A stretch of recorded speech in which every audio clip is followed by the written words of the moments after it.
Vienas iš tokių populiariausių neurolingvistinio programavimo modelių yra neurologiniai lygmenys arba Roberto Dilco loginiai lygmenys arba tiesiog Dilco piramidė. Žodžiu, labai daug skirtingų pavadinimų šitam modeliui yra skirta. Autorius šito modelio jau įvardintas mano, Robertas Dilcas. Jis buvo vienas iš pirmos tos kartos NLP autorių mokinių ir būdamas pats psichologas ir labai geras, darau prielaidą, kad ir labai geras matematikas, labai daug įvairių NLP modelių sukūrė, aprašinėdamas būtent Bandlerio ir Grinderio patirtį, ir pats savo indėlio įdėdamas. Ir šiandien dienai vienas iš populiariausių, turbūt pats populiariausias jo šitas modelis, būtent neurologinių lygmenių modelis, yra sutinkamas skirtingose disciplinose. Ar tai būtų NLP, kur jisai ir atsirado, ar tai būtų coachingas, ar tai būtų organizacinė kažkokia tai struktūra, ar tai būtų asmenybės ugdymo, lavinimo, transformacijos, koks nors mokymas. Žodžiu, šitą modeliuką, šitą techniką, šitą modelį tikrai naudoja labai daug skirtingų mokyklų. Autorius, dar kartą pakartosiu, būtent NLP pirmos kartos, vienas iš pirmųjų mokinių, vienas iš pirmos kartos mokinių, vienas iš gabiausių, jeigu taip galim, produktyviausių, gal taip bus teisingas pasakymas, mokinių Robertas Dilcas. Taigi Roberto Dilco neurologiniai lygmenys. Apie ką šis modelis? Šis modelis apibūdina subjektyvę žmogaus patirtį, tiksliau jos hierarchinę struktūrą. Tai yra, kokiu būdu žmogus į kokias lentynėles sudeda tą savo patirtį. Ir tai nėra autorinis, visiškai autorinis Roberto Dilco modelis, tai rėmėsi ankstesnių mokslininkų darbais. Tiesiog jam buvo įdomu, taip, kaip tas žmogus, kaip galima sustruktūrizuoti hierarchinę tvarką, kaip žmogus struktūrizuoja savo subjektyviąją patirtį. Labai įdomus momentas taikyme šito modelio. Matote, kad piramidės forma šitas modelis yra keli bandymo būdai, kaip tai galima taikyti iš apačios aukštyn arba iš viršaus žemyn. Skonio reikalas, nėra griežto reikalavimo. Svarbiausia, kad išliktų logika, kad vienas su kitu lygmeniu jie išliktų tokiam loginiam ryšyje pagal tai, kam tas modelis yra skirtas. O jo paskirtis, dar kartelį, tai subjektyvios patirties hierarchija, kaip tą subjektyvę patirtį kiekvienas žmogus į kokią lentynėlę sudeda. Taigi, pats modelis, anot Roberto Dilco, pirmas etapas, pirmas žingsnis yra aplinka. Tai yra tai, kas mūsų supa, ką mes galim pamatyti, išgirsti, pajausti, jau pažįstamos reprezentacinės sistemos, suvokimo kanalai 5, mūsų 5 pojūčiai. Tai yra, kas mūsų supa, kas, kur, kada vyksta. Jeigu dabar apsidarytumėt aplinkui, apsižiūrėtumėt, tai, ką pamatytumėt aplinkui, tai būtų jūsų aplinka. Ir pirmas žingsniukas, mūsų subjektyvios patirties arba iš principo patirties etapas, pirmas žingsnis, tyrinėjimas, tai yra būtent aplinka. Kas, kur, kada vyksta. Va tokie pagrindiniai klausimai, ką galima apibūdinti, ką aš matau, girdžiu, jaučiu, jeigu tai yra kvapas kažkoks, tai pavyzdžiui, arba temperatūra, tai yra visas aplinkos apibūdinimas. Antras žingsnis, antras etapas yra elgsena.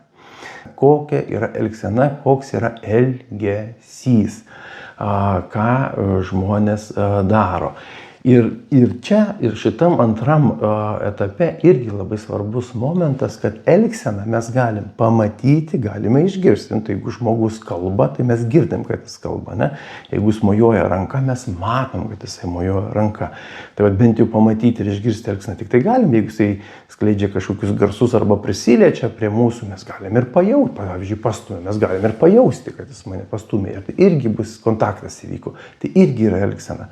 Tai šitie du žingsniai, šitie du etapai yra labai svarbus tuo, kad jie skiriasi nuo aukštesnių loginių lygmenų, tuo, jog būtent juos mes galim pamatyti, išgirsti, pajausti arba per savo 5 pojūčius suvokti tiksliai. Tai reiškia aplinka ir elgsena mums matoma, girdima arba kažkaip kitaip jaučiama. Nuo trečio etapo prasideda jau tos pirmo ir antro etapų apibendrinimas. Tai reiškia, trečias etapas yra kažko tai apibendrinimas. Trečias etapas yra strategijos. Tai tam tikrų elgesio modelių rinkinys, elgsenų rinkinys ir mes tai pavadinam strategijom. Tai jeigu pirmas buvo kas kur kada, antras ką daro, tai trečias kaip daro. Kaip tai kokiu būdu, kokią strategiją naudoja, kokį įgūdį turi. Tai kažkokį tai elgesio modelį mes apibūdinam jau kaip strategiją arba kaip įgūdį. Ir kad būtų daugiau aiškumo, tai žmogus, kuris turi vairavimo įgūdžius, taip, tai visi vairavimo įgūdžiai žemesniam laiptelėje būtų pasukti vairą, užvesti automobilį, jungti ten šviesas, keisti pavarą, atskiri elgesio modeliai sudaro vairavimo įgūdį. Tai įgūdis arba strategija tai yra kompleksas, elgsenų kompleksas. Kažkokių tai elgsenos modelių, elgsenų modelių rinkinys, kompleksas. Ir čia jau galima užduoti pirmą klausimą, o kuriamgi iš šitų trijų elementų lygių galėtų būti mūsų emocijos. Emocijos yra mūsų vidinis išgyvenimas, mūsų vidinė reakcija į išorės dirgiklį. Taip, ir tą reakciją mes išgyvenam viduj, tačiau išleidžiam, parodom vaizdų garsu, veido išraiška, kažkokia kūno reakcija, galbūt netgi žodžiu arba kažkokiu tai kitokiu garsu, gal prunkštelėt, gal juoktis pradėjot.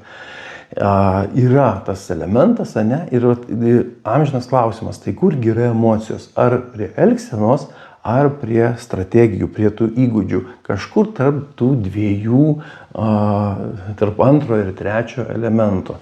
Nes tai automatinė reakcija, kaip įgūdis, kaip automatinė reakcija nuo žmogaus nepriklausanti. Ir nebūtinai tu gali pakeisti būtent ją, bet gali pakeisti elgesį. Juoktis galima garsiai kvatotis, arba juoktis galima ramiau. Ne? Tai vat, jinai kažkur taip antro, trečio emocija, tarp antro, trečio elemento, labiau galbūt netgi šiek tiek būtent trečiam laiptelė prie strategijų, nes elgseną keisti galima, o pačią emociją jau sudėtingesnis būdas, jau sudėtingiau yra pakeisti emocinę reakciją. Labai, jau, kaip sakau, emocijų valdymas toks nelabai egzistuoja. Išraišką galima keisti, o emocija tiesiog kyla ir viskas. Ne? Tam tikri hormonai, tam tikri neuronai susijungia ir tas procesas pasileido. Gerai, keliaujam į ketvirtą. Ketvirtas lygmuo. Jisai iš dviejų žodžių yra vertybės, įsitikinimai. Vertybės, kas yra svarbu, įsitikinimai, kaip tą vertybę aš išpildau. Jeigu vertybė yra draugystė, tai įsitikinimas yra, kas yra draugystė. Draugystė, kai vienas kitam padeda. Tai paprastai įsitikinimas turi sujungimą kažkokių tai žemesnių lygmenų. Pavyzdžiui, elgsenos, aplinkos, elgsenos ir kažkokios tai strategijos, keli skirtingi lygiai susijungia, jie sudaro įsitikinimą. Už kiekvienos vertybės arba kiekviena vertybė yra patvirtinta arba pastiprinta, arba tiek jinai stipri, tiek jinai žmogui vertinga, kiek žmogus gali ją, pavadinkim taip, argumentuoti, apginti tam tikrais savo įsitikinimais. Jam svarbu, nes, arba kai jis kalba apie draugystę, kai jis kalba apie meilę, kai jis kalba apie atvirumą, palaikymą, jis turi omeny kažką tai.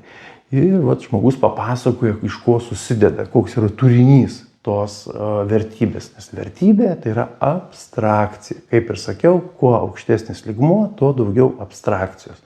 Tai jeigu aplinkoje elgsenoje buvo galima viską matyti, strategijoje tai elgesių modelį mes sudėjom į kažkokią tai dėžutę, pavadinom tai strategija, tai vertybės įsitikinimai, paprastai galima iš elgesio spręsti, kad žmogui tai yra svarbu, bet tai bus klaida, geriau pasitikslinti. Tai jau vertybės įsitikinimus paprastai žmogus tiksliau bus, jeigu jisai pats tai vardins, jeigu mes bandysim atspėti. Penktas lygmuo. Tai yra identitetas. Kas aš esu? Tai ketvirtam buvo, kas man svarbu, kuo aš tikiu. Tokie klausimai, 5 lygmuo, identiteto lygmuo, tai kas aš esu, kuo aš save laikau. Arba kas aš, su kuo aš save identifikuoju, kaip aš save identifikuoju, ne? Kuo aš save laikau. Ir 5 lygmuo, jis jau, matot, dar yra aukščiau, tai apie ką eina kalba? Kai eina kalba apie savęs identitetą, identifikavimą, tai aišku, kad kažkas yra svarbu, kaip vertybinis momentas ir kažkuo aš labai esu įsitikinęs, ne, tam identitetui. Tada, jeigu tai yra, tarkim, profesija kokia nors, tai toj profesijoje yra tam tikri įgūdžiai, kurie pasireiškia tam tikrų elgesių tam tikroje aplinkoje. Aplinka šiuo atveju profesiniam lygmenį tai būtų kontekstas, darbinis, pavyzdžiui, kontekstas. Ir koks ir įdomus momentas su identitetu, mes jį nuolat formuojam. Kuo aukštesnis lygmuo, to jis labiau, jis sunkiau, pavadinkim, taip formuojasi, bet jis toksai tvaresnis. Jeigu jau vieną kartą susiformavo, tai jį išformuoti jau šiek tiek yra sudėtingiau, ypatingai, jeigu žmogus taip apie save pradeda galvoti. Ir žinot šitą istoriją, ne, kad tas vaikas, kurį gyrė, jis galvoja apie save, kad jisai šaunus ir jam gyvenime seksis, ir žiūrėk, jam ir einasi ir sekasi, o tas, kurį dažniau kritikavo, jis galvoja, kad jisai mažiau šaunus arba tiesiog eilinis kažkoks tai vidutiniokas, nu ir jo rezultatai yra kitokie. Tai beje, įdomus būtų klausimas, jeigu komentaruose parašytumėt rezultatai. Žmogaus rezultatai, į kokį lygmenį, kaip jums atrodo, patenka. Ne? Tai va, tai identiteto lygmuo yra 5 lygmuo ir jis jau apima labai didelę dalį, žemiau esančius 4 tuos lygmenis, ir identitetas yra tuo tvirtesnis, kuo tie žemesni 4 lygmenys yra aiškiau suprantami pačiam tam žmogui. Aišku, kad artimiausias lygmuo jisai visose atvejais daro didžiausią įtaką, ne, taip laiko kaip pagrindas, ant kurio uždedama aukštesnį lygmenį. Ir būtent identitetais mes dažniausiai matuojamės arba susitinkam su identitetais. Labas, aš Andrius, sakau aš, ir tai mano identitetas. Labas, aš Andrius, NLP treneris, sakau aš, ir tai irgi yra mano identitetas, ne? Tam tikram kontekste. Ir iš kur aš tai žinau, kad aš esu NLP treneris, tai jau tada aš turiu sensoriką, tai yra aplinkos lygyje, už mano nugaros, ten kažkur, tai yra tie diplomai ir sertifikatai, kurie patvirtina mano kvalifikaciją. Ne? Yra daugiau lygmenų skirtingose modeliuose šitos piramidės, šito neurologinių lygių modelio. Yra skirtingas skaičius, bet būna 6 ir 7 lygiai. 6 lygmuo būtų vizijos misijos lygmuo. Misija. Koks mano vaidmuo, vizija, kaip aš norėčiau sukurti arba padaryti, arba ką aš norėčiau palikti po savęs. Tai yra idealus pasaulio paveikslėlis kaip vizija, misija mano vaidmuo. Toj misijoje aš esu su savo identitetu, man tai svarbu ir aš tikiu tuo ir tuo, jau vertybės įsitikinimai. Darau tai naudodamas tokią strategiją arba taikydamas tokius įgūdžius arba lavindamas tokius įgūdžius per tokį elgesį tokioje aplinkoje. Idealus scenarius, tokie asmenybiniai korekcijai, ne? Savęs suvokimui arba taip, modelio technika, taip vadinasi, neurologinių lygių integravimo, suintegravimo, sudrauginimo, ne, tokio vidinio konfliktų sprendimo technikoje su kiekvienu žmogum, su klientu praeinami visi 7 lygiai, kad tas identitetas, jisai turėtų savo, žmogus save su kažkuo identifikuoja, kad jisai save pamatytų, kokią jisai misiją atlieka plačiaja, platesnė misija, ne tik tai kokį identitetą turi ir tada vizija, į kur tai veda. Ne? Tai kai viduje ramu, va čia labai svarbi būtent ta kinestetinė reprezentacinė sistema, kad kiekvienam lygyje pojūčiai būtų, kad aš tai yra mano, aš gerai jaučiuosi tai darydamas. Na, yra tikimybė arba NLP autoriai ir taikantis savo praktikoje šį metodą, šį modelį žmonės stebi, seka, kad kiekvienas žmogus būtent kinestetiškai patvirtintų, kad kiekvienas laiptelis integruojasi. Nes pamatyti, išgirsti arba pafantazuoti yra viena, išgyventi yra kita. Ne? Tai va, tai toks neurologinių lygių modelis, autorius Robertas Dilsas, dar kartelį pakartosiu, vienas iš populiariausių modelių, sutinkamas daugelį skirtingų konsultavimo krypčių. Imkit, taikykit, naudokit.